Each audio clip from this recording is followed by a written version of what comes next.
Hey guys, this is a tutorial on how to reference between .NET Core, .NET Framework, and .NET Standard, and I want to try to go all directions and basically show you what you can and can't do between them. Um, if you try to Google stuff like this, it's the information's there, but you'll get a wall of text because there's a lot of information behind it. So I wanted to create this tutorial to clearly show what you can and can't do. And if you're like me, you learn better actually seeing the code and not just listening to people talk about it or browsing random Stack Overflow posts. So let's get started. And I'm going to start with .NET Framework. So this here is a console app, and I chose 4.7.2. 4.7.2 is not the newest version. I believe 4.8 is out. You want to go to the most recent version if you can, because it's always better to stay up to date for security reasons mainly, and then also just for whatever features they add. It's just nice to be on the newest version. Don't get stuck on old versions of Framework. Trust me, the longer you wait, the harder it's going to be. It's better to just upgrade as you move along. But I understand some of you are not in positions where you can choose that. Sometimes your managers don't think it's worth it. It sucks. Sometimes you have to deal with that. But you need to essentially push back and say that it's important to be up to date.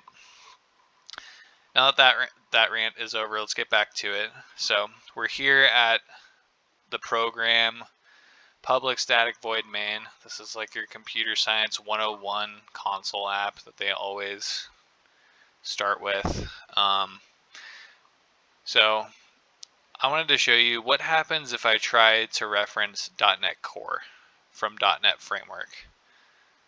So I have this model over here. It's called .NET Core model. I override the toString method and say hello core app 3.1. So if I go over here and I say var model equals new net core model, like that, generally IntelliSense will ask you to add a reference if it can do it, but you can see in this instance that it says cannot resolve symbol net core model. Also, you don't have the little light bulb over here in the corner, and essentially what that, well, there it is, but it's saying to create the type, which you don't want to do. We want to reference the one that's in .NET Core 3.1, but you cannot do that because back when .NET Framework was made by Microsoft, they had no idea that .NET Core would be the next step, right? They can't make it forwards compatible. So that's why you can't do that. Let me show you the way around this. So let's say that for the most part, if you had models, this is pretty easy, right? Like if I had a simple model like this, then the strategy to get around this problem is you create a .NET standard library, a class library, and essentially you define a model inside of there, and from your .NET Framework 4.7.2 project, you can reference that .NET standard model. So watch this. Instead of saying new net core model, I'm going to say new net standard 2.0 model, which is defined in this project here, which is a class library. And you'll see that now I get the light bulb and it'll tell me to reference that project. So if I do Alt Enter, which is the shortcut, and say reference, then it will add the reference for me, and you'll be able to see it under dependencies and projects. .NET Standard 2.0 class library. And so just to show you that it does in fact execute, we do write line. All that toString, just like the simplest hello world program in the entire world. Hello from .NET Standard 2.0. Hooray. Cool. So now you're asking me, well, that sucks because most of my stuff is not in .NET Standard. Yes, that does suck.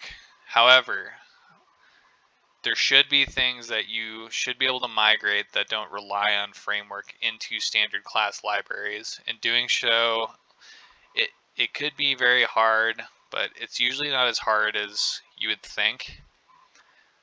A common strategy is you can actually just, like, let's say you had a bunch of stuff in .NET Core and you realize you needed to use it in framework. Just create a new project of .NET Standard and start moving stuff in there that doesn't rely on the executable, and then reference it from there. A really common case of this is actually if you're trying to move to Entity Framework, you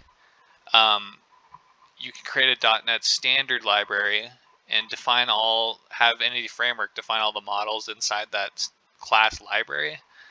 And that way you can reference Entity Framework from both core and framework so that you're using the same database. And what's even cooler about it is you can use .NET, you can use Entity Framework core here and still reference that from framework. And that's what's really cool about this standard thing. So basically, Microsoft's trying to give you a bridge, is what this .NET Standard stuff is. And ideally, like, you know, anything you don't need in the executable app, and again, you probably don't have a console app, you probably have a web application. Just move everything out of the web application that doesn't need to be defined inside the web application, right? Like if you just have view models, it's like they don't have to be defined in that project. You can put them in a standard library, you know. Anything that doesn't rely on basically that executable. So now let's go through, so what if I am in .NET Core and I want to reference stuff in .NET Framework? Well, this is actually super easy because .NET Core can reference .NET Framework no problem. Watch this. Var model equals new .NET Framework, can't type, model. Let's see if I hover over it, same thing. It's asking me to reference the .NET Framework project, which is telling you that you actually can reference a .NET Framework executable from a .NET Core executable, which is really freaking cool because essentially what that allows you to do is, like, let's say you had an old web app that was running on .NET Framework, you could redefine a new app and create a whole new front end, all that stuff, and basically just reference the old, like, server-side crap by doing this. You just reference that old project. I mean, again, it's probably better to not have that dependency, but like if there's no other way out of it, just know that you can do that. And again, we'll just do this just because, just to prove it. Model.toString, and we'll run it. I forgot a semicolon. Cool. Hello from .NET Framework. So you can see that's pretty powerful, and that's pretty cool that you can do that.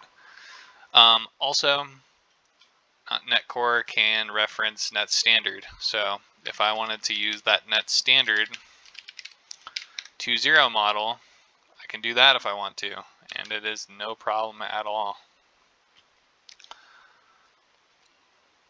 And you can see down here, hello from .NET Standard 2.0.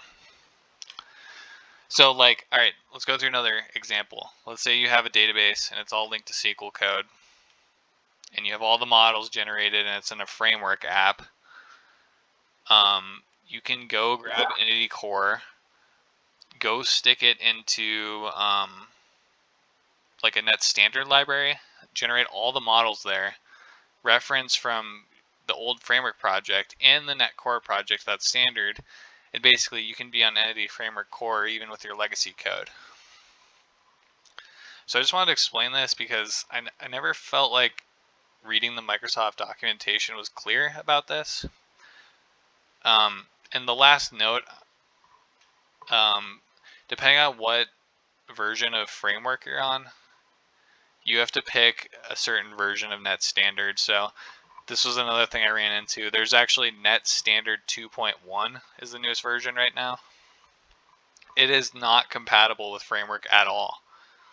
The most recent version of Standard that's compatible with Framework is 2.0. So that's something you're probably going to have to deal with. You're going to have to Google which version, especially if you're on a super old version of Framework. You might have to go even further back in that Standard, and I'm not sure of the problems with that or the implications of using old versions of Standard. But just be aware of that. If I miss anything, just let me know. I'm not saying I'm like, I don't know everything about this, so just put it in the comments if there's something I missed or something you wanted to point out. And yeah, I appreciate it. Hope it helped.